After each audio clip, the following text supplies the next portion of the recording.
வணக்கம் நண்பர்களே, இன்னும் ஒரு இனிய காலை பொழுதில் தீதும் நன்றும் நிகழ்ச்சியில் உங்களை சந்திப்பதில் மிக்க மகிழ்ச்சி அடைகிறேன். வடமாநில தொழிலாளர்கள் இது குறித்து நாம் தொடர்ந்து பேசி வருகிறோம்.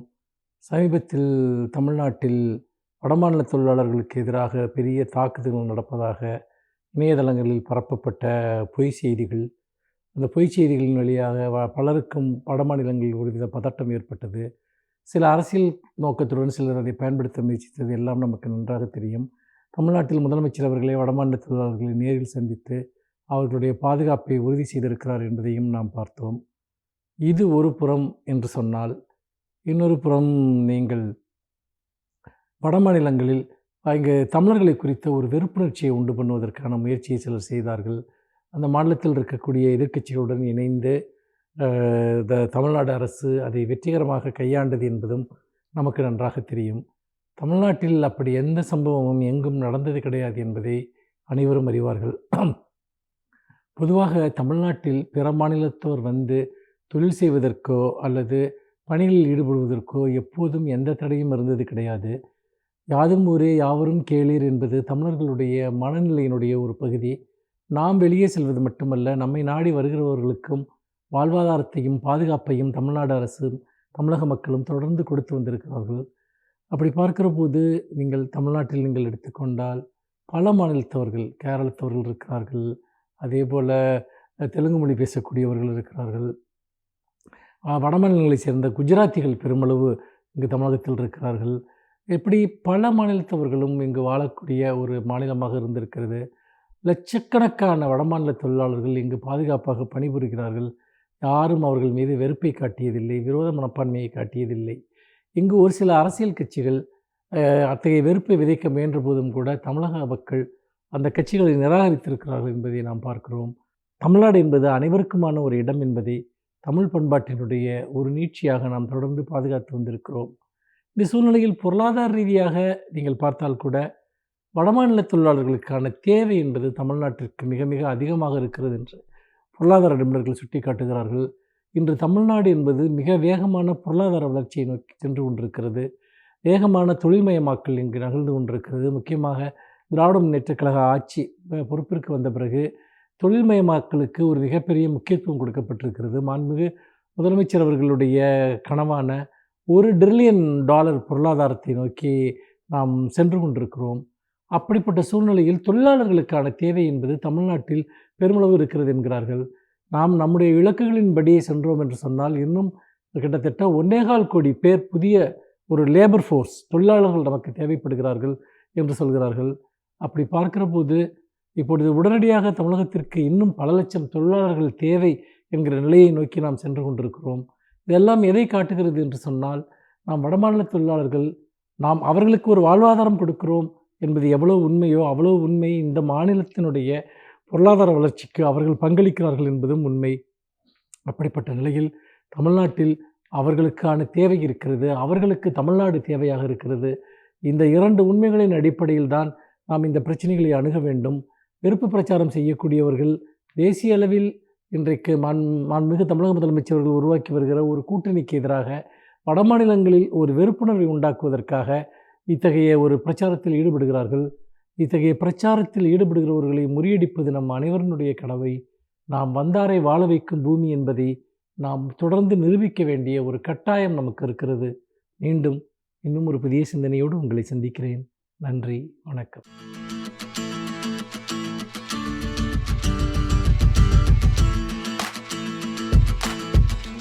இன்றைய காலகட்டத்திலே எல்லோருக்கும் உள்ள மன அழுத்தத்தையும் மனச்சோர்வையும் போக்குவது எப்படி? இந்த மன அழுத்தம் மனச்சோர்வு ஏற்படுவதற்கு பல்வேறு காரியங்களை நாம் ஆராய்ந்து பார்க்கின்றோம். இதிலே நான் சொல்வது போல நமக்குள்ள உள்ள ஒரு பயமும், நமக்குள்ள ஒரு பதட்டம், நம் தோல்வியை உற்றுவருமோ அப்படின்ற ஒரு பயம், ஒரு வாழ்க்கையை பற்றிய ஒரு பயம், எதிர்காலத்தை பற்றிய ஒரு பயம், இப்படி ஒரு பல்வேறு விதமான சிந்தனைகள் நம்மளுக்கு இந்த மன அழுத்தத்திற்கு காரணமாக அமைகின்றன. இதில் சின்ன சின்ன காரணங்கள் ஒவ்வொரு குடும்பத்திலும் ஒவ்வொரு மாணவர்களுக்கும் இதுதான் அப்படின்னு நம்ம பர்டிகுலராக சொல்ல முடியாத அளவிற்கு பல்வேறு காரியங்கள் இருக்கின்றன. இதில் பொதுவாக அப்படின்னு நம்ம பார்க்கும்போது நாம் தனியாக இருக்கின்றோமோ அப்படின்ற ஒரு ஃபீலிங். இரண்டாவது, நம்மை தனிமைப்படுத்தி விட்டார்களோ அப்படின்ற ஒரு ஃபீலிங். அதையும் தாண்டி நம்மை வேறுபடுத்தி பார்க்கிறார்களோ அப்படின்ற ஒரு ஃபீலிங். இரண்டாவது, அதுக்கு அடுத்தபடி பார்க்கும்போது நமக்கு மட்டுமே அநீதி இழைத்து விட்டதா இந்த உலகம், இந்த சமூகம் அப்படின்ற நமக்குள்ளே ஒரு கேள்வி. இப்படிப்பட்ட கேள்விகள். இரண்டாவது, சின்ன சின்ன குடும்ப வன்முறைகள், குடும்பத்திலே ஒவ்வொருத்தருக்கு ஒருத்தர் புரிதல் இல்லாத ஒரு காரணங்கள். இந்த ஒரு சிச்சுவேஷனை எப்படி நாம் கையாள வேண்டும் என்பதை பற்றிய போதிய அறிவு இல்லாத காரணம். அறிவுன்னு சொல்ல முடியாது, அறியாமைன்னு சொல்லலாம். அறியாமை. இது இப்படி பல்வேறு காரணங்கள் இருக்கின்றன. இது பொதுவாக. ரெண்டாவது, குடும்பத்தில் உள்ள முக்கியமான உறுப்பினர்களுக்கு முன்னாடி இருந்த வருமானம் இப்பொழுது இருக்காது. அது ரெண்டாவது, அந்த ஒரு வீட்டிற்கு தேவையான சகல வசதிகளையும் அவனால் முன்னாடி இருந்தது போல் அவனால் அனுபவிக்க முடியாது. இரண்டாவது, குழந்தைகளுக்கு ஏன் இப்படிப்பட்ட ஒரு மன அழுத்தம் ஏற்படுகின்றது? குழந்தைகள் இந்த டிஜிட்டல் லேர்னிங், ஆன்லைன் லேர்னிங் இப்படி சொல்கிறோமே, இதையெல்லாம் நாம் எப்பொழுது கற்றுக் கொடுத்திருக்கிறோம் குழந்தைகளுக்கு? இல்லவே இல்லை. இப்பொழுது தான் புதிய சூழல். இந்த சூழலே குழந்தைகளுக்கு ஒரு மிகப்பெரிய ஒரு புதிய சூழல். இந்த சூழலிலே குழந்தைகள் தங்களை பாதுகாத்து கொள்வது எப்படி? இந்த சைபர் கிரைம், சைபர் புல்லிங் இப்படின்னு சொல்கிறார்கள், இதிலிருந்து எப்படி பாதுகாக்க? ரெண்டாவது, இந்த சூழலிலே நம்ம உட்கார்ந்து நம்மளால் எவ்வளவு நேரம் அந்த ஆன்லைனிலே கிளாஸை கவனிக்க முடியும் அப்படின்ற ஒரு பயம் குழந்தைகளுக்கு. ரெண்டாவது, குழந்தைகளுக்கு இந்த ஆன்லைனில் தான் நம்ம அசஸ்மெண்ட் பண்ணுறோம், எவாலுவேஷன் பண்ணுறோம். இதெல்லாம் ஒரு குழந்தைகளுக்கு ஒரு பயம். அந்த ஆன்லைனில் டீச்சிங் பண்ணுறவங்க என்ன சொல்லுவாங்களோ, எல்லா குழந்தைகளும் கேட்குறாங்களே, நம்மளை பற்றி என்ன சொல்லுவாங்களோ, நம்ம என்ன பேச முடியலையே. அது ஒரு சில குழந்தைகள் பார்த்திங்கன்னா, நீங்கள் முன்னாடி ஒரு க்ரௌடில், ஒரு கூட்டத்திலே முன்னின்று வரமாட்டார்கள். ஒரு அச்சம் தான் காரணம் அதற்கு. ஸோ இதையெல்லாம் போக்க வேண்டும். இதற்கெல்லாம் லீடர்ஷிப் ஸ்கில்ஸ் நம்ம எப்படி இம்ப்ரூவ் பண்ணுறது அப்படின்ற விஷயம் இருக்குது. இந்த மாதிரி பல்வேறு காரணங்கள் இருக்கின்றன. கல்லூரி மாணவர்களுக்கு எடுத்துக்கொண்டே வேணால், எக்ஸாம்ஸ் இருக்குன்னு சொல்கிறார்கள், ஆனால் இல்லை. எக்ஸாம்ஸ் வரும்னு சொல்கிறார்கள், ஆனால் வரல. அடுத்து உயர்கல்வி படிப்பது எப்படி? இந்த உயர்கல்வி நம்ம எப்படி அணுகுவது? இதில் காலேஜ் எப்போ திறப்பாங்க? நம்ம காலேஜ் லைஃப்பை எப்படி என்ஜாய் பண்ணுவது? அது கேரியர்ஸ், அதாவது அடுத்த கட்டத்திற்கு எப்படி செல்வது? இப்படி பல்வேறு காரணங்கள் கல்லூரி மாணவர்களுக்கு இருக்கின்றன. அதுமாதிரி அடலசன்ஸ் அப்படின்னு பார்க்கும்போது அவர்களுக்கும் உள்ள மன அழுத்தம் இருக்க தான் சரி. ஏன்னா அவங்க எல்லாருமே ஒரு ஃப்ரெண்ட்ஸ், பியர்ஸ் குரூப்ஸ்ன்னு சொல்லுவார்கள், இவர்களோட கனெக்ஷன் ஆகியிருக்காங்க. அப்போது ஒவ்வொருத்தருக்கும் பேசி அளவலாகி வெளியில் ஒரு சாதாரணமான ஒரு சூழல் கிடையாது. அவங்களுக்கு என்ன ஆகுது? ஒரு விளையாட்டினுடைய நேரம் கட் ஆகிடுது. அதே மாதிரி மற்ற மாணவர்களுடைய, அதாவது சக மாணவர்களுடைய அளவலாகக்கூடிய நேரம் இல்லை. அதாவது ஒன்றுக்கு ஒன்று ஃபேஸ் டு ஃபேஸ் அப்படி கிடையாது. வீடியோ கால் பண்ணலாம், அது வேறு விஷயம். இப்படி எல்லாமே ஒரு சாதாரணமாக இருக்கின்ற நிலைமை தலைகீழாக மாறும்போது அந்த அச்சுறுத்தல் இருக்கத்தானே செய்யும். இதை எல்லாமே நம்ம ஒவ்வொரு ஏஜ் குரூப் அப்படின்னு சொல்வார்கள். இந்த குழந்தைகள் 1 முதல் 5ஆம் வரை உள்ள குழந்தைகளை எப்படி கையாள்வது? 5வது படிக்கும் 6வது படிக்கும் மாணவர்கள் முதல் 8ஆம் வகுப்பு மாணவர்கள் வரை உள்ள குறைகளை எப்படி கையாள்வது? பிறகு 12ஆம் வகுப்பு மாணவர்களுக்குள்ள மன அழுத்தத்தை எப்படி போக்குவது? டீனேஜ் கல்லூரி மாணவர்கள், குடும்ப நண்பர்கள், குடும்ப உறுப்பினர்கள், வயதானவர், இவர்கள் ஒவ்வொருவருக்கும் ஒவ்வொரு மாதிரியாக இந்த மன அழுத்தத்தை கையாள வேண்டும். பொதுவாக இந்த ஒரு பதிவிலே நம்ம குழந்தைகளினுடைய மன அழுத்தத்தை, படிக்கிற மாணவர்களுடைய மன அழுத்தத்தை போக்குவது மட்டும் எப்படி அப்படின்றத மட்டும் நம்ம பார்ப்போம். இப்போது எல்லாருமே ஸ்கூல் கேம்பஸ், ஹாஸ்டல் கேம்பஸ் இப்படிலாம் கேள்விப்பட்டிருக்கோம். ஆனால் ஹோம் கேம்பஸ், இதுதான் புதிய வார்த்தை. ஹோம் கேம்பஸ் அப்படின்ற வார்த்தை புதிது. அதாவது வீட்டுச் சூழலிலே கல்வியை கற்க வேண்டும். வீட்டுச் சூழலிலே நீங்கள் கல்வியை கற்க வேண்டும். இந்த வீட்டுச் சூழலிலே நீங்கள் கல்வியை கற்க வேண்டுமென்றால் அதற்குள்ள வழிமுறைகள் என்ன? அந்த கல்வியை மன அழுத்தம் இல்லாமல் எப்படி ஒரு என்ஜாய்மெண்ட்டோட, ஒரு ஹாப்பி லேர்னிங்னு சொல்வார்களே, அந்த மாதிரி ஒரு ஹாப்பியாக எப்படி அந்த கற்றுக்கொள்ளலை நாம் உள்வாங்குவது? இதன் மூலம் நம்மளுடைய படைப்பாற்றலை எப்படி மேம்படுத்துவது? இப்படி குழந்தைகளுக்கு நாம் பயிற்சிகள் கொடுக்க வேண்டும். அது ப்ராக்டிஸ் மேக்ஸ் அ மேன். பயிற்சியும் முயற்சியும் இருந்தால் வாழ்க்கையில் என்ன வேணால் நம்மளால் சாதிக்க முடியும் மாணவர்களே. கண்டிப்பாக வாழ்க்கையில் நீங்கள் என்ன வேணாக சாதிக்க முடியும். அந்த நம்பிக்கையை வளர்த்துக்கொள்வது எப்படி? சுய ஊக்கம் சொல்வார்களே, செல்ஃப் மோட்டிவேஷன், அதுதான் இந்த காலகட்டத்திலே மிக மிக முக்கியம். உங்களை பற்றி நீங்கள் என்றைக்குமே குறைவாக எடை போடாதீர்கள். உங்களுக்குள்ள ஒரு திறமை கண்டிப்பாக இருக்கின்றது. அந்த திறமையை எப்படி நீங்கள் வெளிக்கொணர்வது? இப்போது நம்ம ஒரு உதாரணத்துக்கு சொல்வேமானால், மகேந்திர சிங் தோனி அப்படின்ற ஒரு கிரிக்கெட் கேப்டன் எல்லோருக்குமே தெரிந்த ஒரு நபர். அவர் சிறிய வயதிலேயே அவர் விளையாட்டின் ஆர்வம் இருந்தது உண்மை. ஆனால் ஃபுட்பாலில் தானே அவருக்கு ஆர்வம் இருந்தது. திடீர்னு கிரிக்கெட்டிலே திறமையை எப்படி வளர்த்து கொண்டார்? அவருடைய காலகட்டத்திலே அவருடைய இன்னல்கள், சந்தித்த இன்னல்கள் என்னென்ன, அவர் எப்படி வாழ்க்கையில் வெற்றி பெற்றார், அவர் கேப்டன் கூல் அப்படின்னு சொல்லக்கூடிய அளவிற்கு அவர் எப்படி தன்னுடைய மேலாண்மை, நிர்வாக மேலாண்மையும் ஒரு ஆளுமை திறனையும் எப்படி வளர்த்து கொண்டார், இதையெல்லாம் நாம் கண்டிப்பாக பார்க்க வேண்டும். மாணவர்களுடைய மத்தியிலே முக்கியமாக பழக்க வழக்கங்களை நாம் ஒரு லிஸ்ட்டு போட்டு நம் ஆசிரியர்களும் பெற்றோர்களும் மாணவர்களுக்கு சொல்ல வேண்டும்.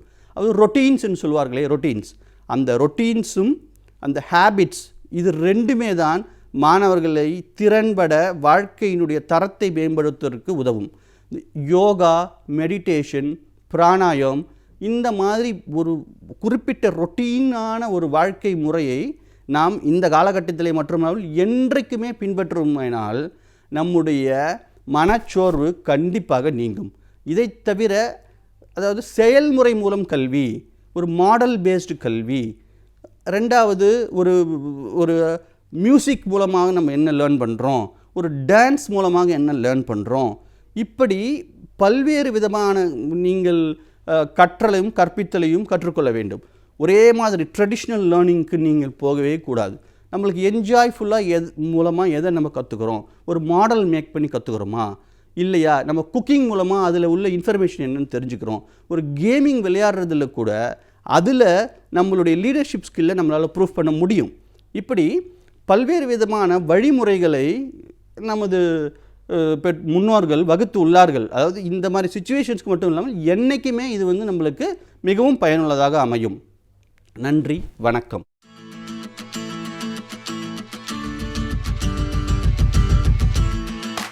அனைவருக்கும் என் அன்பு வணக்கம். அறிவியலின் முன்னேற்றம்தான் உலகத்தை அடுத்தடுத்த கட்டங்களுக்கு நடத்தி செல்கிறது, நகர்த்தி கொண்டு போகிறது என்பதை யாரும் மறுக்க முடியாது. அறிவியல் முன்னேற்றம் என்பது காலந்தோறும் இருக்கிறது. எத்தனை 1000 ஆண்டுகளானாலும் அந்த அறிவியலால் முன்னேற்றம் என்பது இருக்கிறது. ஆனால் என்ன வேறுபாடு என்றால், ஏறத்தாழ ஒரு 1000 ஆண்டுகளில் நடைபெற்ற அறிவியல் மாற்றங்கள் அடுத்து வந்த 500 ஆண்டுகளிலேயே நடைபெற்றன. இன்னும் சொன்னால் 1500க்கு பிறகு ஒவ்வொரு நூற்றாண்டிலும் மாற்றங்களும் முன்னேற்றங்களும் வந்தன. 20ஆம் நூற்றாண்டு வந்த அந்த நேரத்தில் ஒரு நூற்றாண்டு வரையில் கூட காத்திருக்க வேண்டியதில்லை. 20-25 ஆண்டுகளில் அறிவியல் மாற்றங்கள் நிகழ்ந்தன. இப்போதெல்லாம் 10 ஆண்டுகள், 5 ஆண்டுகள், ஏன் இன்னும் சொன்னால் ஒவ்வொரு ஆண்டும் அறிவியல் புதுமைகள் நிகழ்ந்து கொண்டே இருக்கின்றன. 19ஆம் நூற்றாண்டு, 20ஆம் நூற்றாண்டின் இறுதி வரையில் கூட இந்த கைபேசி என்ன என்பதை இந்தியாவில் யாரும் அறிந்ததில்லை. ஆனால் 21ஆம் நூற்றாண்டின் தொடக்கத்திலேயே எங்கு பார்த்தாலும் கைபேசிகள் வந்து சேர்ந்தன. இப்படி அறிவியல் முன்னேற்றத்தில் குறிப்பிடத்தக்க அடுத்த கட்ட முன்னேற்றம் என்னவாக இருக்கும் என்று கேட்டால், அறிவியல் அறிஞர்கள் எல்லோரும் சொல்லுகிற விடை ஒன்றே ஒன்றுதான். அது செயற்கை அறிவு, ஆர்டிஃபிஷியல் இன்டெலிஜென்ஸ் என்பதுதான் அடுத்து இந்த உலகை ஆளப்போகிறது என்கிறார்கள்.